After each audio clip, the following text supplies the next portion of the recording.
আমরা এই বাংলাদেশে 5 আগস্টের পরে মনে করছিলাম যে আমরা স্বাধীন বাংলার মানুষ আবারও স্বাধীনতা ফিরে পেয়েছি, কিন্তু দুঃখের বিষয় হলো আজকে স্বাধীনতা পাওয়া তো দূরের কথা, আমরা দেখেছি ফ্যাসিবাদের আমলে যে পরিমাণ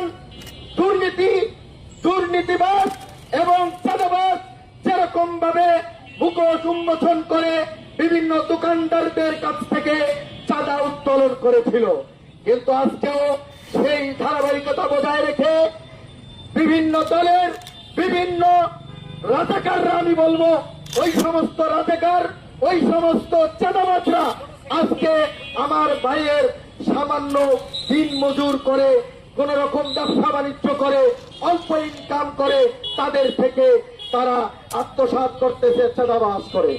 আজকে তাদের মা বোনেরা যে পরিমাণ দ্রব্য মূল্যের ঊর্ধ্বগতি, এই ঊর্ধ্বগতির কারণে আজকে ব্যবসায়ী ভাইরা শান্তিতে নাই, তার ভিতর দিয়ে আজকে এই বাংলাদেশের ভিতরে চাঁদাবাজরা আস্তানা গেড়েছে। আমরা বাংলাদেশ খেলাফত যুব মজলিসের পক্ষ থেকে আমরা ওই সমস্ত চাঁদাবাজদেরকে ধরে ধরে শুধু জেলখানায় নয়, আমরা তাদেরকে ফাঁসির কাস্টে ঝুলাতে চাই।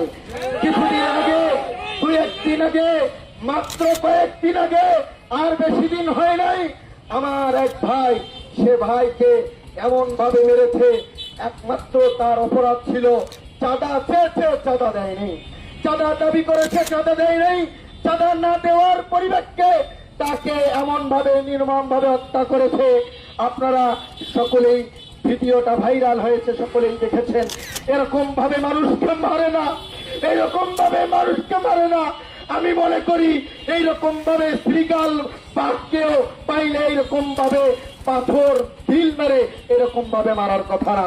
খুবই দুঃখজনক আজকে এই বাংলাদেশে আমরা এই ইসলামী রাষ্ট্রকে কায়েম দেখতে চাচ্ছি, তার আগেই বিভিন্ন দল আমাদেরকে উল্টাপাল্টা করে বাংলাদেশের মধ্যে শান্তি শৃঙ্খলা ভাবে একটা দেশ কায়েম করতে দিবে না।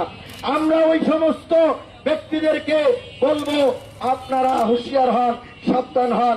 বাংলাদেশ খেলাফত মজলিস এই লালমনিরহাটে আছে নয়, পুরা বাংলাদেশে আছে। যেখানেই চাঁদাবাজের আস্তানা গাড়বে সেখানেই তাকে বিনা ভাবে কোন রকম এইরকম দাবি দাগা নাই, তাকে সেখানেই প্রতিহত করে তাকে দেখিয়ে দিতে হবে বাংলাদেশে এইরকম ফেসিবাদ, বাংলাদেশে এইরকম চাঁদাবাজ, তাদের কোনো রাস্তা থাকবে না। আল্লাহ তাআলা আমাদের সকলকে